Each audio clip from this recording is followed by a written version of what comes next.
আপনারা সকলেই কেমন আছেন? ভালো আছেন তো? এই ভিডিওতে একটা আমার অভিজ্ঞতা, এই যুবসাথী নিয়ে একটা ছোট্ট অভিজ্ঞতা আপনাদের শেয়ার করতে চাই। আমার কথা দিয়ে, আমাকে উদাহরণ দিয়ে আমি আপনাদের শেয়ার করতে চাই।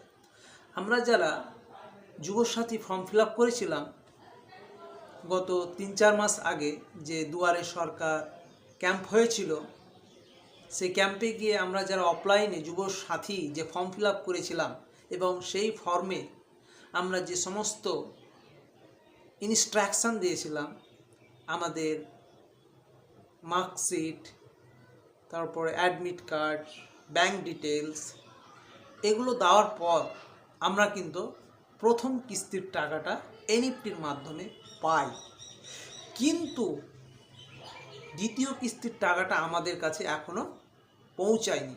আমি নিজে প্রথম কিস্তির টাকা পেয়েছি, কিন্তু দ্বিতীয় কিস্তির টাকা পাইনি। কেন পাইনি জানেন? পেয়েছি, কিন্তু না জানার কারণে পাইনি। কিভাবে পেয়েছি টাকাটা? চলুন আপনাকে এই বিষয়টা ছোট্টভাবে পরিষ্কার করি।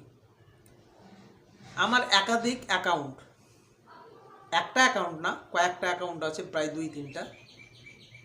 তো দুটো অ্যাকাউন্ট অ্যাক্টিভ আর 3 নাম্বার অ্যাকাউন্টটা কিন্তু ইনঅ্যাক্টিভ। আমি যখন প্রায় ক্লাস 9, 10, 11 সম্ভবত যখন পড়াশোনা করছিলাম, তখন এক দালালের মাধ্যমে 300 টাকা হোক বা 500 টাকা হোক তাকে দিয়ে একটা বই ক্রিয়েট করিয়েছিলাম আমার নামে। কিন্তু ওই দালালকেও পাইনি এবং আমি বইও পাইনি, আমি অ্যাকাউন্ট নম্বরও জানি না। কিন্তু এই যে পুরনো বই, আমি অ্যাকাউন্ট নম্বরও জানি না, ওই অ্যাকাউন্ট বইও পাইনি, ওই এজেন্টকে দিয়ে যে আমি অ্যাকাউন্ট তৈরি করেছিলাম তাকেও পাইনি। এই অ্যাকাউন্টেই টাকাটা ঢুকেছে। আপনাকে বোঝাচ্ছি কিভাবে। যখন অ্যাকাউন্টে টাকাটা ঢোকায় তখন এই অ্যাকাউন্টে ডিবিটি লিঙ্কটা ছিল। আমি যখন অফলাইনে ফর্মটা ফিল আপ করেছিলাম দুয়ারে সরকার, এই যে অ্যাকাউন্ট নম্বর আমার কাছে ছিল না ইউনাইটেড ব্যাংকে, সেই ইউনাইটেড ব্যাংকেই টাকাটা ঢুকেছে ডিবিটি থাকার কারণে। তো আপনারও কি ওই রকম অবস্থা? আপনি যেই অ্যাকাউন্ট নাম্বারে অফলাইনে ফর্ম ফিল আপ করেছিলেন, যে অ্যাকাউন্টের ইনস্ট্রাকশন দিয়েছিলেন, আইএফসি কোড দিয়েছিলেন, প্রথম কিস্তির টাকা ঢুকেছিল, কিন্তু দ্বিতীয় কিস্তির টাকা আপনি পাননি। আপনারও এই রকম হতে পারে। আপনার যদি একাধিক অ্যাকাউন্ট থাকে বা অ্যাকাউন্ট আপনার ইনঅ্যাক্টিভ হয়ে আছে, কিন্তু টাকাটা ডিবিটি থাকার কারণে ওই অ্যাকাউন্টে আপনার টাকা চলে গেছে। আপনার যদি একাধিক অ্যাকাউন্ট থাকে তো প্রত্যেকটা অ্যাকাউন্ট আপনি চেক করুন। আপনার যদি কোনো বই ইনঅ্যাক্টিভ হয়ে থাকে, আপনার যদি বই বন্ধ হয়ে যায়, যদি ওই বইয়ে, ওই অ্যাকাউন্টে যদি আপনার ডিবিটি লিঙ্ক থাকে, তাহলে চেক করুন আপনার ওই অ্যাকাউন্টে ডিবিটি লিঙ্ক থাকার কারণে যুবসাথীর টাকা ঢুকে গেছে। আপনার বই বন্ধ হয়ে পড়ে থাকুক, আপনি ব্যাংকে যান, খোঁজ নিন, অবশ্যই আপনার দ্বিতীয় কিস্তির টাকা বা তৃতীয় কিস্তির টাকা আপনার ওই অ্যাকাউন্টে ডিবিটি থাকার কারণে ঢুকে গেছে। এবার আপনাদের যাদের ডিবিটি লিঙ্ক নেই, আপনারা কিভাবে করবেন? ডিবিটি লিঙ্ক করার জন্য সাধারণত আপনি আপনার মেন ব্রাঞ্চে কিংবা শাখাতে গিয়ে করতে পারেন, অথবা আপনি আপনার এই মোবাইল, হাতের অ্যান্ড্রয়েড সেট দিয়ে কিন্তু আপনি আপনার ডিবিটি লিঙ্ক করতে পারেন। আপনাকে চলে যেতে হবে